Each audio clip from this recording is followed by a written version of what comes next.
ini Piala Dunia ke Amerika, Coach. Jadi kan yang kita hadapin ada round 4 ya. Round kualifikasi keempat. Nah, peluang kita menang kira-kira menurut Coach Justin gimana nih? Ketemu Arab, Qatar ya, Coach ya, sama satu lagi. Gini. Oman. Ya, Qatar, Oman, UAE sama si Qatar, Oman, Saudi. Oh ya, Arab Saudi. Jadi gini, sepak bola itu adalah olahraga probabilitas. Kita lihat kemarin di Piala Dunia antar klub bahwa klub sebesar Inter Milan yang masuk Champions League kalah lawan Al Hilal. Kita lihat Manchester City kalah lawan itu semua bisa terjadi. Tapi kebetulan sekali kalah, kalau mereka 10 kali main, mungkin 9 kali menang, kalahnya kemarin. Nah, kalau kita bicara putaran 4, ini negara Timur Tengah semua. Kita bukan. Kita lihat ranking dari 6 ini, ranking paling tinggi siapa? Itu Saudi. Arab Saudi ya. Arab Saudi, iya kan? Kita pernah nggak lawan Arab Saudi? Iya. Menang kita. Sekali menang, sekali seri. Terakhir menang. Di situ ada Bahrain. Kita gimana? Bahrain sekali menang, artinya kita bisa memberi perlawan ke tim Timur Tengah. Nah, yang jadi masalah kan sekarang cuaca. Nah, katanya di sana di bulan Oktober itu 30-35, mirip lah sama kita. Cuman kelembapan lebih rendah daripada kita. Kita 85% itu terlalu berat untuk beberapa pemain. Jadi harusnya lebih bagus. Cuman yang kita nggak bisa lawan itu amplop. Iya. Apalagi sejarahnya kemarin terakhir kan bisa bermain kita lihatlah bahwa memang beberapa kali dilakukan kecurangan dari AFC dari negara Timur Tengah terhadap negara kayak kita yang ingin bersaing juga lah, dan itu mereka itu kurang ajarnya itu terang-terangan, Pak. Lawan ya. Iya. Kamu tahu seperti Bahrain itu kan, Coach. April tahu sponsor yang putaran 4 ini siapa? Itu Aramco dan Qatar Airways. Makanya main di dua rumah tangga. Kan nggak make sense. Hanya di Asia terjadi bahwa yang namanya netral itu main di tuan rumah mereka. Kalau kita bicara netral, mainnya di Korea dong, atau Jepang. Di Jepang dong, yang sudah lolos, atau di Uzbek lah yang udah lolos, atau Australia. Kenapa harus di tuan rumah mereka yang ikut bersaing untuk tiket Piala Dunia?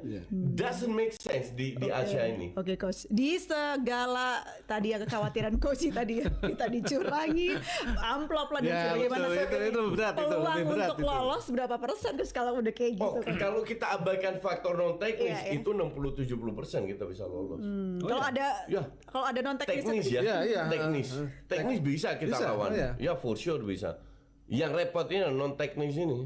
Bisa lebih kecil lagi Coach, peluangnya. Ya nggak tahu. Ya nggak gini. Kita ini kan, saya ini kan Reka Jelata ya, Pak. Kita aja bisa melihat bahwa kecurangan ini terjadi. Yang harus dilakukan oleh pihak Erick Thohir dan PSSI dan menteri dan lain-lainnya, lobbylah ke atas. Ke FIFA. Lobby ke FIFA? Ke FIFA bisa, ke AFC bisa, agar kita nggak kalah dengan lobby mereka, kasarnya begitu.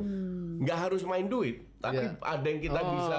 Ada diplomasi juga ya di sana. Diplomasi, sepak bola itu begitu besar sampai mereka menghalalkan segalanya untuk bisa merangkul.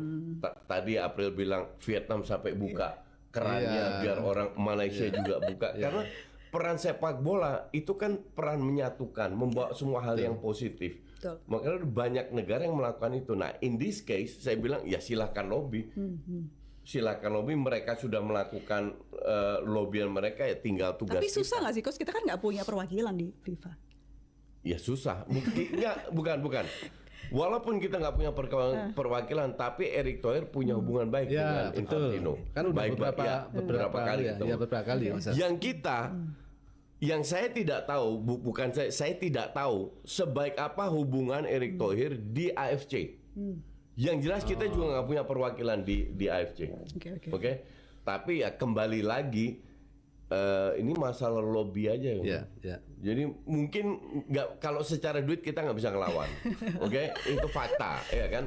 Jadi nggak usah main duit, main hal-hal yang lain lah. Persiapan lah, Coach ya. Kalau kita lihat persiapan, kita nanti FIFA match-nya sama Lebanon dan Kuwait gitu. Cukup nggak, Coach? Sementara yang lain-lain cukup. Oh, cukup. Ya cukup. Gini, yang jadi masalah dengan Coach Patrick dan kawan-kawan, mereka belum memiliki satu uji coba, satu pun belum. Nanti itu dilakukan di bulan September, Pak. Pas FIFA Match Day ketemu Kuwait dan Lebanon main di Jawa Timur. Minimal mereka melihat, saya bilang, ini saya langsung teleponan sama Pak Erik, saya bilang, Pak, kenapa nggak main di luar?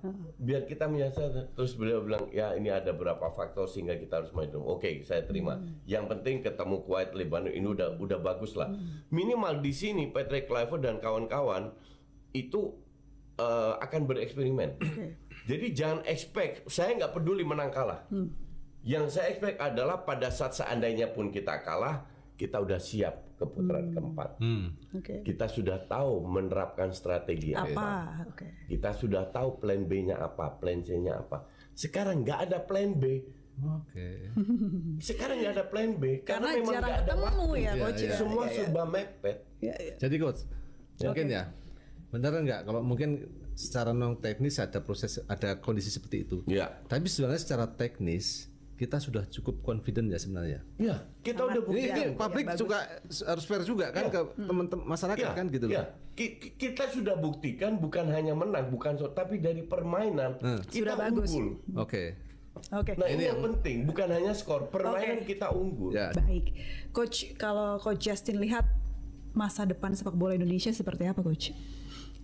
Gini ya, pelatih atau ketua PSSI lah itu keluar masuk bergantian. Kan mereka ada periodnya, 2 period. Pelatih keluar masuk, pemain keluar masuk, tapi timnas kan stay. Nah artinya hal-hal yang bagus yang sudah diterapkan oleh Erick Thohir pada suatu hari pada saat Erick Thohir akan diganti atau mundur atau apapun alasannya, semoga proyek ini diterusin, nggak diberhentikan, dirombak total. Kita nggak akan kemana-mana karena itu sering kali terjadi. Jadi saya harap proyek naturalisasi ini atau diaspora atau whatever namanya lah, ini tetap diteruskan. Dan tim pelatih tetap diteruskan karena sepak bola itu adalah olahraga bottom up bukan top down. Bottom up itu berproses dari bawah sampai ke atas. Jalannya sudah benar. Hanya jangan sampai ada ketua baru dirombak lagi total. Kita nggak akan kemana-mana kalau jika itu terjadi. Terus figur yang cocok untuk meneruskan sistem yang sudah dibenahi oleh Pak Erik ini siapa, Coach? Nggak tahu. Saya nggak tahu dan saya juga nggak peduli dengan figur siapa. Yang penting orangnya bisa menjalankan, meneruskan hal-hal yang bagus yang sudah ditanam oleh Pak Erick Thohir. Kalau bicara sistem yang ideal ya, supaya nanti siapapun pemimpinnya bisa berjalan dengan baik, itu seperti apa, Coach? Sistem yang ideal yang diterapkan PSSI. Yang sekarang itu udah benar. Jadi dari satu sisi juga ada kesempatan untuk menaturalisasi, tapi juga fokus ke liga dan fokus ke pembinaan. Karena kita harus sadar bahwa kedepannya jumlah naturalisasi ini akan berkurang terus. Iya kan?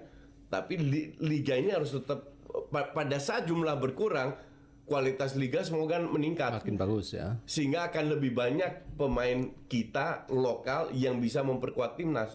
Jangan sekarang hanya cuman Kambuaya dengan Rizky Ridho atau Marcelino, tapi harus lebih banyak. Jadi nggak perlu khawatir ini akan menggantikan pemain lokal atau tidak.